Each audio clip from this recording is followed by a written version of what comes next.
amado hermano, bienvenido a un programa más de Escudriñando las Escrituras. Es un gusto para mí estar nuevamente con ustedes, trayendo un poquito de la palabra de Dios, un poquito de meditación de lo que Dios ha dicho para nuestra vida. Por lo tanto, antes de comenzar, vamos a orar, vamos a encomendar esta palabra a Dios. Así que te invito a que cierres tus ojos y vamos a ponernos en manos de Dios. Padre, cuántas gracias te doy por este día. Gracias, Padre, por la palabra que has puesto. Te pido, Señor Jesucristo, que no sean mis palabras, que sean tus palabras, que seas tú hablando a la iglesia y hablando a cada persona que vea este video. En tus manos yo me encomiendo y encomiendo esta palabra. En el nombre de Cristo Jesús, amén, amén, amén. Amado hermano, hay una fracción de la Biblia que en especial siempre me ha llamado la atención. Y es la que se encuentra en Mateo 5, versículo 3, la primera de las bienaventuranzas. Así que te invito a que abras tu Biblia. Si no tienes Biblia en este momento, va a aparecer el versículo aquí abajito para que lo puedas leer. Dice la palabra de Dios así, Mateo 5, capítulo 3. Bienaventurados los pobres de espíritu, porque de ellos es el reino de los cielos.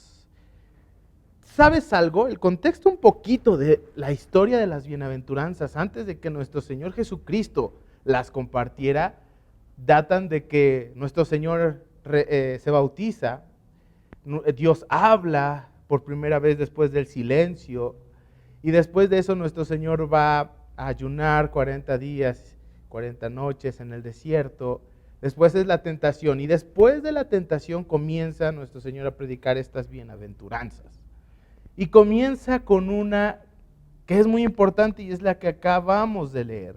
Me causa mucha curiosidad, siempre me ha causado mucha curiosidad pensar el por qué nuestro Señor Jesucristo comenzó diciendo, bienaventurados los pobres de espíritu, porque de ellos es el reino de los cielos. Vamos a desglosar un poquito este versículo a modo de tratar de entender qué es lo que nuestro Señor Jesucristo quería decir, qué es lo que nos enseña y qué es lo que hablaba para la iglesia. Dice la palabra de Dios, lo bienaventurado. Y de acuerdo con la Escritura, la palabra bienaventurado no se nos presenta en esta fracción de la Biblia como un verbo, sino como un adjetivo, como una cuestión inerte del cristiano o del Hijo de Dios, algo que ya tenemos, algo que es parte de nosotros a través de Cristo Jesús hoy en día. Te pregunto a ti, esta situación de cualidad, el ser bienaventurado, ¿lo obtenemos por qué cuestión? ¿Por la cuestión de haber recibido las bendiciones de nuestro Dios o por el simple hecho de que somos hijos de Dios? Cuando aprendemos nosotros a definir esta parte de que nosotros somos bienaventurados, somos bendecidos, somos benditos de parte de Dios por el simple hecho de ser hijos de Dios, entonces podemos comenzar a entender cuál es nuestro rol y cuál es nuestra función como hijos de Dios. Porque no se trata muchas veces de que pido a Dios que Él me dé para sentirme entonces bendecido por Dios, ya que Él me contestó o Él me dio. Nada de eso. Somos bendecidos, somos bienaventurados porque somos hijos de Dios. Porque esa cualidad de ser bienaventurados nace a través de nuestro acercamiento a Jesús y de la certeza de ser hijos de Dios. Si hablamos entonces en este versículo acerca de la bienaventuranza, me gustó entrar al estudio y encontré que viene del griego makarios, que define ser dichoso, ser feliz, ser bendito, ¿sí? Esta referencia es una actitud de alegría, de gozo, de ser feliz por la condición que tengo en mi vida. Cuando nosotros entendemos entonces la bendición de Dios, la bienaventuranza, podemos entonces decir plenamente, tengo gozo en el Señor, no importan las circunstancias, soy bienaventurado. Entonces, con base a esto, bienaventurados los pobres de espíritu quiere decir Bienaventurados aquellos que tienen la escasez de lo necesario para vivir. La pobreza de espíritu en el original nos hace una anotación especial, y es que para los judíos, los pobres eran personas desdichadas, que eran humildes, que eran personas que no tenían a nadie. El diccionario nos puede definir que los pobres son personas que tienen las carencias para llevar una vida completa. Entonces, ¿qué nos está diciendo el Señor en este fragmento de la Biblia? Cuando no tienes nada, no tienes las posibilidades de ser o de tener, ¿eres bienaventurado? Cuando eres más pobre y cuando no tienes nada en tu vida, ¿eres bienaventurado? ¿Eres bendecido? Tenemos que empezar a tener cuidado siempre en ese tipo de definiciones. Como te lo decía, el significado de la pobreza para los judíos fue evolucionando de un punto a otro. Y empezó siendo gente que no tenía nada, que era gente, después se convirtió a gente sin influencia o que no recibía ayuda de nadie. O sea, los que estaban a su alrededor no obraban, no ayudaban a estas personas. Y después de eso pasó el término a hablar de oprimidos, de personas que no tenían libertad, de personas que eran simplemente oprimidos por una persona mayor o por las circunstancias. Y por último, pasó a ser una persona sin recursos terrenales que pone toda su confianza en Dios. Toda su confianza en Dios. Entonces, si nosotros entendemos bien esta parte, podemos entender oraciones como la que hizo David en los Salmos. Este pobre clamó a Jehová y Jehová le escuchó. Dice también que el Señor escucha a los pobres y él no perecerán perpetuamente. También lo dice en los Salmos. Podemos entonces entender por qué Proverbios 3:5 nos dice que debemos fiarnos de Dios de todo corazón y no en nuestras propias fuerzas. Porque cuando empezamos a poner sobre nosotros y empezamos a ser suficientes nosotros y comenzamos a poner nuestra fe en lo que tenemos y comenzamos a ser autosuficientes y no comenzamos a ver a Dios, no encontramos a Dios en lo que estamos haciendo y decimos en nuestro corazón, no necesitamos a Dios, entonces no somos pobres de espíritu, estamos llenos de algo en nuestro corazón. Hay algo en nuestra vida que nos hace ser llenos. La cuestión aquí es de qué estamos siendo llenos, solamente del yo, solamente de lo que mis manos hacen, de lo que mis ojos ven, de lo que estoy dispuesto a hacer, de lo que estoy llamado por mi pensamiento y mi deseo a concretar. Tenemos que tener mucho cuidado entonces de esta situación, porque David, siendo el rey, dijo, soy un pobre de espíritu. Este pobre clamó a Jehová. Él era rey, era rico, tenía mucho dinero, por así decirlo, tenía muchos sirvientes, tenía un ejército, tenía 30 valientes que estaban peleando al lado de él, tenía gente que lo apoyaba, que lo amaba, que lo quería, tenía esposas, tenía muchas cosas David, de las cuales podía sentirse pleno, suficiente, pero al final y al cabo él entendía esa condición de que sin Dios no tenía nada. La pobreza de espíritu entonces tiene que ver en el sentido en donde podemos definir a las personas humildes que pueden no tener bienes y riqueza o que pueden tenerlas, pero no ponen su fe en lo que viene, no ponen su esperanza en ello, no confían en sus fuerzas, sino ponen su fe y su esperanza y sus fuerzas en Dios. Los pobres de espíritu entonces entienden que viven en una total indefensión, que solo Dios, en donde solo Dios puede proteger, puede obrar a su favor y que solo Dios puede ser su porción. Y nada en el mundo puede satisfacer la necesidad de Dios. Entender esta situación, entender y poner nuestra esperanza en las cosas terrenales y en las cosas físicas no nos hace tener una plena confianza en Jesús. La obra redentora del Señor es más que suficiente para cualquier cosa. Por eso el apóstol Pablo en Efesios dice: doblo mi rodilla para que puedan ustedes conocer la plenitud del amor de Dios que excede cualquier conocimiento, porque es suficiente y más que suficiente el amor de Dios, como para que nosotros podamos experimentar y no necesitar nada más en este mundo. Nosotros tenemos en este orden de ideas entender la comparación de esa obra redentora de Cristo Jesús con esta situación de la pobreza de espíritu, porque cuando nosotros nos acercamos a Cristo, nosotros somos salvos por su sacrificio. Juan 3:16 nos lo dice. Somos salvos y somos perfeccionados después en su amor y su obra, de modo que aprendemos a despojarnos del antiguo yo. Aprendemos a decirle al yo que era antes, a todo lo que yo había construido tal vez de mí, a todas mis posesiones, a toda mi esperanza en las cosas físicas, en las cosas que yo he construido, en mi capacidad y en mis manos, y esa confianza la aprendo a desligar de mí. Y como dice Efesios 4:22, en cuanto a la pasada manera de vivir, despojaos del viejo hombre que está viciado conforme a deseos engañosos.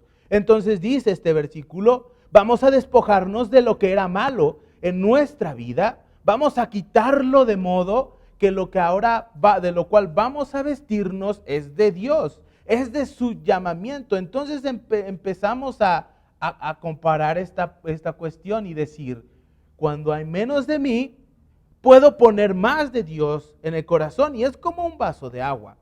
Si yo lo lleno de refresco, yo no le puedo poner agua porque está lleno. Cuando nosotros aprendemos a quitar lo que es malo, porque el refresco es muy malo para la salud, y empezamos a poner agua, empezamos entonces a llenarlo de las cosas correctas. Empezamos a poner en nuestro corazón las cosas que deben de ser. Romanos 6:6 también nos exhorta a esto, sabiendo que nuestro viejo hombre, nuestra vieja actitud, fue crucificado juntamente con Él, con nuestro Señor Jesucristo, para que el cuerpo del pecado sea destruido, a fin de que no sirvamos más al pecado. Entender este versículo nos hace entender que nuestra vieja forma de vivir y el pasado que había en nosotros y nuestra propia dependencia sobre las cosas que eran anteriores a nuestra salvación eran cosas del pecado. Entonces podemos entender realmente la obra redentora de Cristo. ¿Y por qué la pobreza de espíritu es importante en nuestras vidas? Porque cuando nosotros quitamos lo que hay en nuestro corazón, cuando nosotros entendemos que nada en este mundo puede ser suficiente, cuando entendemos, amigo, que esta vida no es a la que estamos llamados a vivir nada más, podemos entender claramente que nuestro Señor Jesucristo quiere hacer más aún. Nosotros fuimos llamados a una eternidad con el Señor. El cambio de vida por su obra nos hace vaciarnos de lo que somos para convertirnos en hijos aprobados, renovados en un nuevo entendimiento, en un nuevo pensamiento. Y más aún, dice la palabra de Dios en la primera carta a Corintios, que escribe el apóstol Pablo, en el capítulo 15 del versículo 51 al 54, que un día seremos transformados nuestros cuerpos de seres corruptibles a seres incorruptibles. El cambio de cuerpo aún, de cambiar nuestro pensamiento, nuestro modo de ver, nuestro modo de vivir, la promesa de Dios de una eternidad al lado de Jesús.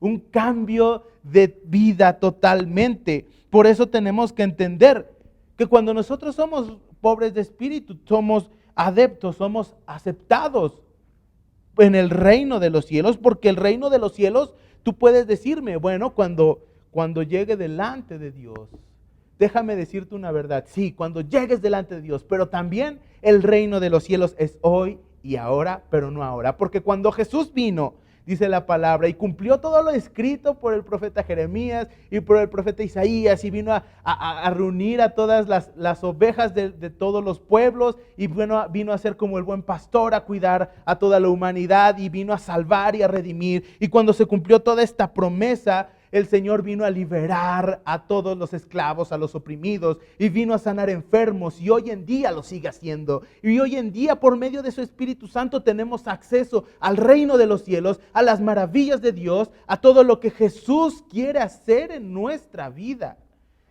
Quiero que trates de entender entonces que estamos llamados a experimentar el reino de Dios, pero nada de lo que estamos viviendo hoy y ahora se puede comparar con todo lo que vamos a vivir en la eternidad con Jesús a su lado. Entender esta parte de que el reino es hoy y ahora nos hace entender que somos bendecidos hoy y ahora y fuimos llamados a experimentar la grandeza del amor de Jesús, su sanidad, su poder, todas las obras que Él quiere hacer en nuestra vida. Podemos abrir las Escrituras y leer todas las cosas que ha hecho Jesús. Y podemos decir, eso es hoy en mi vida. Podemos experimentar por medio de su Espíritu las maravillas y experimentar una vida en su voluntad. Porque su voluntad es buena, agradable y perfecta, dice la palabra. Nada de este mundo se comparará con la eternidad. Seremos transformados, también lo afirma la primera carta de Pedro, y recibiremos un día cuando estemos con el Señor y aquella trompeta haya sonado y los muertos en Cristo resuciten y nosotros seamos arrebatados por el Señor y lleguemos delante de Él, podremos entonces recibir, como dice el apóstol Pedro, una corona incorruptible. Y llamados a ser una nación de reyes y de sacerdotes. Entonces viviremos lo perfecto. Y podemos decir con toda confianza la traducción de esta bienaventuranza. Esta bienaventuranza es: bienaventurado el que es consciente de su propia y total indefensión y que se ha puesto en toda confianza, o ha puesto toda su confianza en Dios. Porque solo así puede rendir a Dios aquella perfecta obediencia que le hará ciudadano del cielo. Un cambio de vida, una vida en el Señor. Y me encanta cómo lo traduce una versión un poco más contemporánea. Y dice, eres bendecido cuando estás al final de tus fuerzas. Con menos de ti hay más de Dios y de su gobierno. Cuando aprendamos a dejar de lado lo que somos, podremos empezar a decir, soy un pobre de espíritu, y alegrarnos por ser bendecidos a través de ser pobres de espíritu. ¿Por qué? Porque nosotros tenemos que aprender que nuestra suficiencia no lo es todo. Que nuestras fuerzas no podrán cargar con todo. Que lo que está en el mundo y la esperanza en el mundo no es lo ideal ni lo correcto.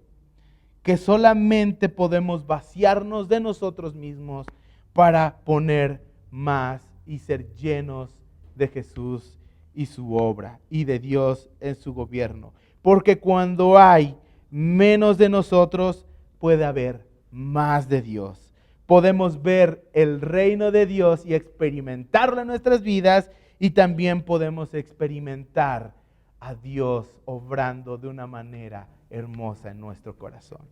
Por eso, hermanos, si este mensaje ha llegado a tu corazón y te has dado cuenta que necesitas de Dios, que hay mucho de ti, te invito a que hagas esta oración. Te invito a que te pongas en manos de Dios y reconozcas, como todos nosotros, que hay mucho de nosotros en nuestro corazón, que muy posiblemente somos autosuficientes y no tenemos en cuenta a Dios. Por lo tanto, te invito a que cierres tus ojos y entres en comunión con el Señor. Amado Padre, cuántas gracias te doy por darnos a Jesús. Gracias, Señor, porque a través de tu amor y a través de tu enseñanza podemos nosotros ver cuánto más necesitamos de ti. Y cuánta necesidad hay en nuestro corazón que clama por ti. Por lo tanto, amado Padre, te pido, Señor Jesús, que vengas a nuestro corazón, que tú nos muestres todo lo que ha de ser correcto y todo lo que no es correcto. Te pido, Señor Jesucristo, que cambies nuestra vida, que abras nuestro entendimiento para aprender a despojarnos del antiguo yo, que podamos crucificar a ese viejo yo que es pecaminoso, que está lejos de ti, que es suficiente y que no nos hace ser un pobre de espíritu. Te pido, Señor Jesucristo, que nos hagas entender la plenitud de tu amor, de modo que querramos ser más llenos de ti y querramos estar cerca de ti y querramos nosotros vaciarnos de todo lo que es malo en nuestras vidas. Ayúdanos a cumplir lo que dice Romanos 12, 1 y 2, que sea nuestras vidas no ajustándonos a este mundo, sino transformándonos por medio de tu amor y nuestro conocimiento en ti. En el nombre sea de Cristo Jesús. Amén, amén, amén. Que Dios te bendiga, hermano. Hemos llegado a la parte final de nuestra transmisión. No olvides mandarnos tus peticiones al correo casadealabanza.contacto@gmail.com. Estaremos orando por ti. Asimismo, te invitamos que revises nuestro canal donde encontrarás las secciones Casa de Alabanza Kids, Siguiendo a Jesús, el podcast Celebrando su Gloria y los cultos, Escudriñando las Escrituras, los días lunes y jueves. Asimismo, te invitamos a que des like, te suscribas y actives la campanita para recibir nuestras notificaciones al instante. Cristo les bendiga.